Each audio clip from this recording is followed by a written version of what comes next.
In the hush, where ballots breathe like secrets, a constituency awakens. One seat, one pulse, one fleeting crown. The old oak of power leans, splintered by storm, and through the crack, moonlight spills. One vacant throne, one fleeting spark, igniting the fray of promises and ploys. A by-election, sharp as a hawk's cry, calling the scattered to choose again. Welcome to the battlefield, here on the Court of Public Opinion with Uncle German, your trusted solo guide through this dirty, messy, and fascinating game of politics. November 15th, 2025, a sleepy Kgalagadi constituency will make and break many dreams. 1 year after toppling the BDP dynasty, is the UDC already cracking, or they are growing stronger together? Kgalagadi constituency has a swingy voting history. It has highly volatile voters. In 2004, the constituency was won by the BDP, and then in 2009, it was won by the BNF when they were still running alone. In 2014, the BDP won it back, and then they won it again in 2019. But then the UDC won it in 2024. You can clearly see the swingy trajectory of this constituency. In the 2024 general election, the UDC crushed it with 8,700 votes. BDP came second with 6,070. BPF was a distant third with 1,074 votes. Kgalagadi South constituency became vacant after the passing of Dr. Michael Chimbombi of the UDC, who was also the Minister of Agriculture earlier this year. May his soul rest in peace. Heading deep into this by-election, there are key changes that one has to consider as the landscape has shifted for all the candidates and their parties as well. First, the UDC is now enjoying the incumbency packs. Ministers are chauffeur-driven into the campaign trail in government vehicles, while it is the exact opposite for the opposition BDP, who used to enjoy the same treatment. Secondly, the by-election comes at a time when the BCP has just launched their Going South campaign, an aggressive attempt to increase their footprint in the southern part of the country. Thirdly, the BPF's internal leadership rifts. Is this alliance betrayal? The leadership roles are actually frustrating their own candidate, who seemed like a very strong person when evaluated individually. On the 7th of October 2025, President Advocate Duma Gideon Boko issued a writ of election for the Kgalagadi South constituency. 5 candidates have been confirmed as at the time of recording this episode.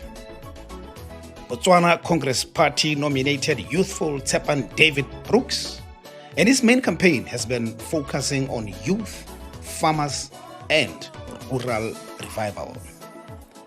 The president of his party, who is also the leader of opposition in parliament, Honorable Dumelang Salishando, took his team of members of parliament into the constituency, attracting large crowds at their rallies.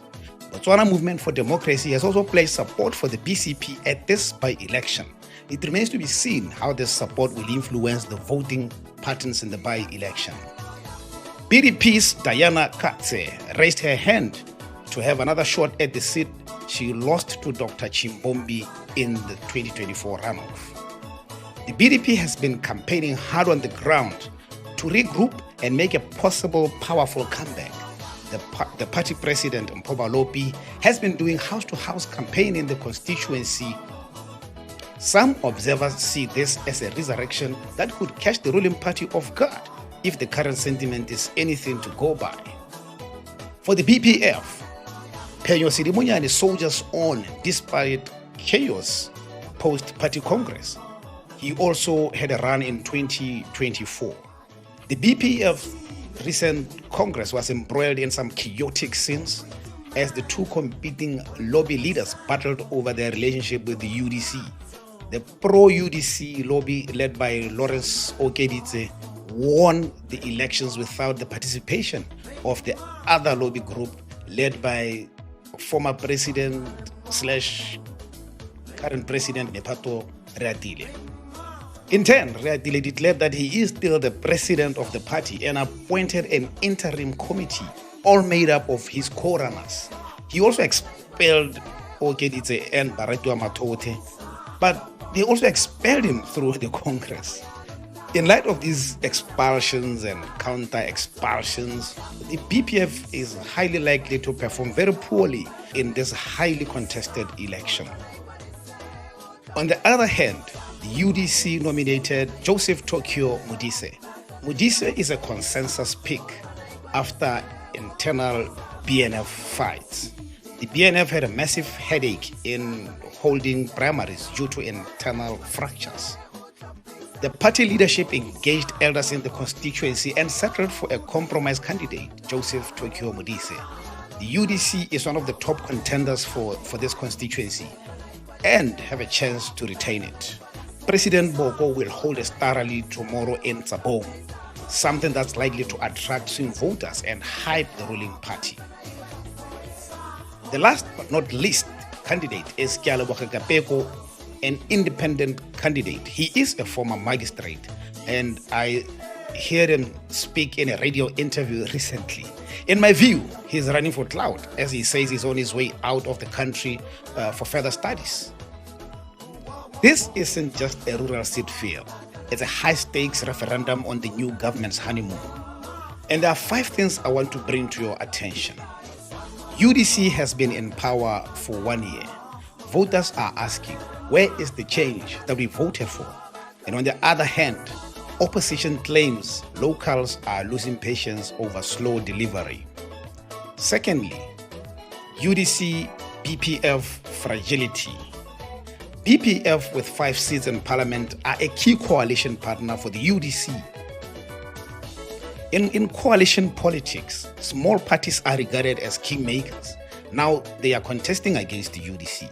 The internal BPF tug-of-war, leadership disputes, and Reatile having declared that there is no formal deal outside parliament with the UDC makes the relationship even more complicated and perhaps toxic. Thirdly, opposition splits and BCP ambush. The BCP is the official opposition in parliament and it has 15 seats. Honestly, the BCP smells blood. Their first real test after launching the Southern Push. And they're saying they will perform miracles in this by-election. Stands to be seen. Fourth, BDP revival short. Down to 4 seats nationally but failed in the same candidate. A win here would signal they are not dead yet. They are hibernating. They are on a power-saving mode. And then the 5th, internal UDC drama. BNF, which is the backbone of the UDC, had a messy time deciding on their candidate, resulting in the NEC forcing a compromise candidate. If the UDC holds, the honeymoon continues. If opposition wins, that would be an early warning, showing voter unhappiness and possible alliance cracks. It will also help opposition gain momentum towards the 2029 elections. Analysts say by-elections ignore national waves. It's usually all local bread and butter issues. So the people of the constituency know better. My prediction, this will be a very tight contest between the Botswana Democratic Party and the Umbrella for Democratic Change. Results will start trickling in late Saturday night. Will the UDC retain their Kalahari fortress? Drop your predictions on the comment section. Subscribe for live reaction episodes. Don't miss out on the next episode as we unpack the results. Your vote, your voice. Go out there and hold your marker like a sword and make your statement. This is Uncle German signing off.